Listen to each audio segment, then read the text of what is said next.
Hello everyone and welcome back to this amazing video.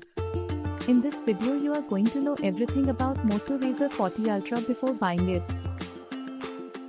The Motorola Razr 40 Ultra is the first flip phone that makes a lot of sense and genuinely gets me excited about the segment.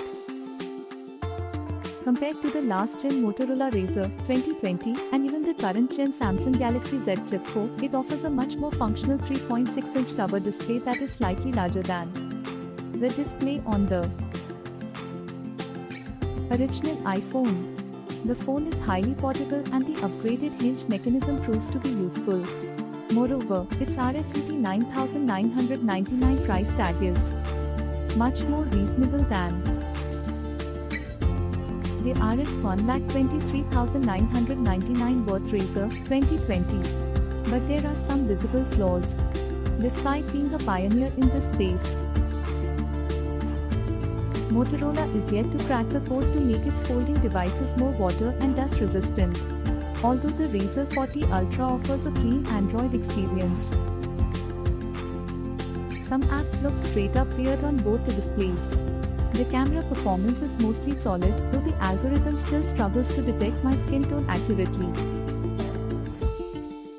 At least 2 of the 3 flaws are fixable with software updates, meaning these issues should not discourage potential flip phone enthusiasts from considering the Razr 40 Ultra. If you're purchasing it with the intention of enhancing productivity, the reality is slightly different. How? Here's my review. Motorola Razr 40 Ultra design. The Motorola Razr 40 Ultra has an F52 rating for dust and water resistance. While it may not be the most reliable certification, it's reassuring to know that it can handle occasional water splashes and tiny pocket debris. In my case, the Razr 40 Ultra survived a great degree of water splashes amid heavy rainfall in Delhi. During my usage, I didn't encounter any issues. But I would still recommend being cautious with the external display to avoid scratches. The phone has Corning Gorilla Glass for protection, but it may not be completely foolproof. Otherwise, the phone features a metal frame that also looks and feels highly premium. The black variant looks sleek, but the red variant will match the vibe of many young dynamic users.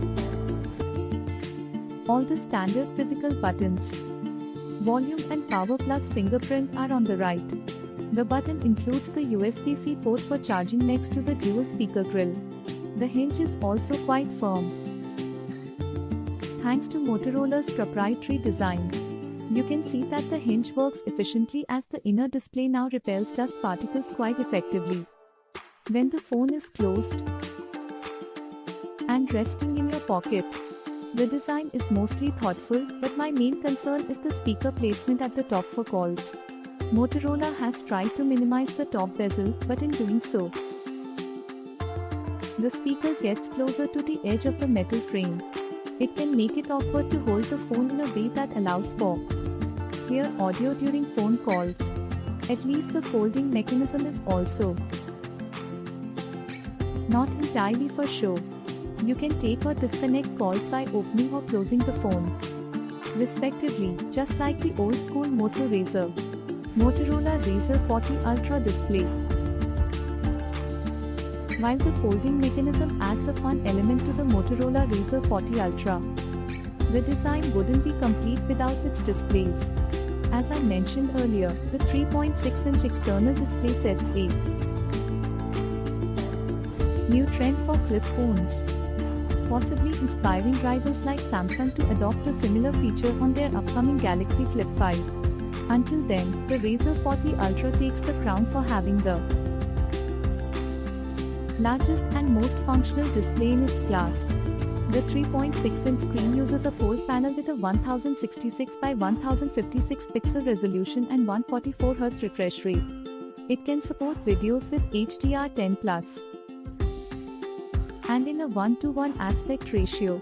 This aspect ratio reminds me of the days of watching YouTube on early smartphones. The colors and sharpness of the external are adequate, and Motorola assures this by using a 10-bit display with a 100% GP3 color gamut. However, some apps, including Instagram and WhatsApp, need optimization, which I find very odd because both apps started their journey with small screen smartphones. But overall, the large external display proves to be highly useful for checking notifications, running quick apps, or even playing some games. In its unfolded form, the Razr 40 Ultra offers a 6.9-inch, the same as the vanilla Razr 40 flip phone. However, the former is more feature-packed. The display promises a higher refresh rate of 165Hz, much higher than most premium smartphones offer. Motorola has used an LiPo technology to adjust the refresh rate based on the contact, which theoretically offers better battery backup. This panel promises much better colors and brightness as well. But to our naked eyes, videos and other content look more or less similar on both external and internal displays. Motorola also needs to be commended for handling the crease at the center, perhaps better than Samsung at this point. Thanks to its lightweight design, holding the phone for a prolonged period isn't an issue either. Most apps also look pretty good on this display, though the aspect ratio might again be a problem. In that case, you can head to settings and enable the full screen option for an edge-to-edge viewing experience. However, that affects videos in vertical formats, such as those on Instagram and YouTube. Motorola Razr 40 Ultra Performance. In our benchmarks, Motorola scored decent results, which we expect from a flagship chipset paired with 8GB LPDDR5 RAM and 256GB UFS 3.1 storage. In the Geekbench 6 CPU test, it scored 1,700 points and 3,672 points in the single-core and multi-core tests, respectively. This is more or less similar to what the competitors scored on the same test. Similarly, in 3D Mark's 1-minute-long while-life stress test, the Q scored a decent 2,126 points. However, the phone performed poorly in the throttle test with the CPU throttle app. Motorola argues that the Snapdragon 8 Plus Gen 1 chipset is tried and tested, perfect for this form factor. This could be true since I have not faced heating issues with other Snapdragon 8 Plus Gen 1 powered phones. The throttle problem here could be due to the bigger display or small cooling sheet. But do remember that such apps try to replicate the most stressful situations, hence an underwhelming result. In real life, the smartphone ran smoothly with negligent heating issues. I did not face any abrupt app crashes. I do feel Motorola needs to simplify the UX, user experience, for this flip form factor. For instance, I still struggle with navigating and using the split screen option and other shortcuts on the Motorola Razr 40 Ultra. Some of the gestures are also inconsistent, especially for screenshots. Motorola provides a Moto app to personalize the interface and gestures, but I think the app is too text-heavy and the graphics are a tad unconvincing. Not all Motorola apps are like that. Its Ready for Feature is one of the best solutions out there to sync a Motorola smartphone with a Windows PC. The Razr 40 Ultra ships with Android 13 out of the box and is promised to get 3 years of Android updates, which is good, but not the best compared to standards set by Samsung. Motorola Razr 40 Ultra Battery. The battery backup is decent, if not the best. The Razr 40 Ultra packs a relatively smaller battery, 3800 mAh, than its sibling, 4200 mAh, though it managed to offer roughly 10 hours of screen on time. With scattered usage, the phone lasted an entire day, which is not bad considering the battery capacity. Mind you, I got this after enabling the highest settings possible, including a high refresh rate, both displays, out display, and around 60 to 70% brightness. However, batteries tend to degrade over the years, and naturally, the runtime may also get affected, something to keep in mind. The 30 watts charging speed is a tad underwhelming, provided that Motorola already offers 68 watts charging speed on several X series phones. There's also support for 5 watts wireless charging, which is fine, but don't expect the best results. Motorola Razr 40 Ultra cameras.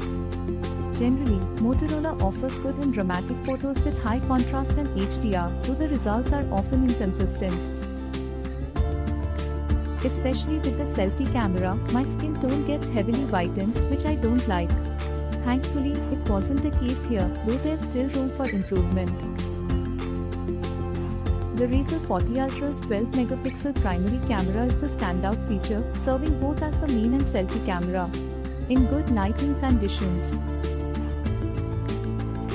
The phone captures sharp images with a high dynamic range.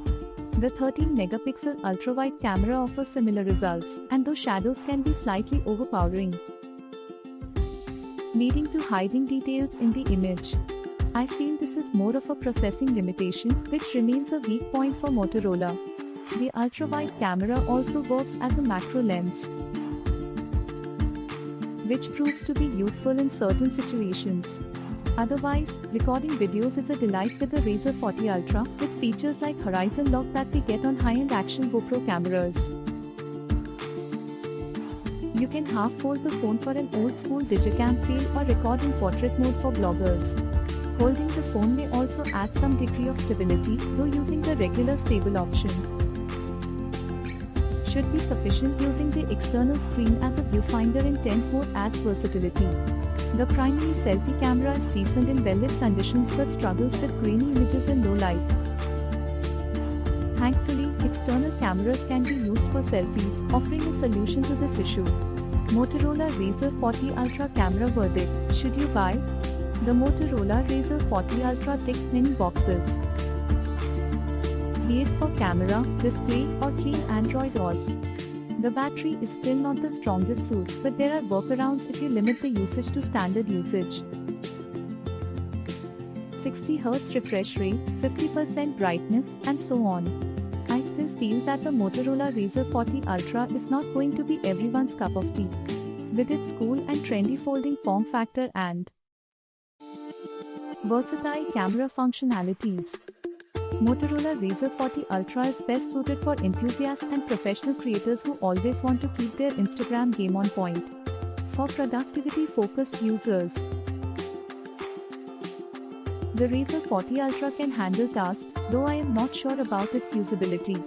In that case, you can check out the Motorola Edge phones, such as Edge 30 Ultra.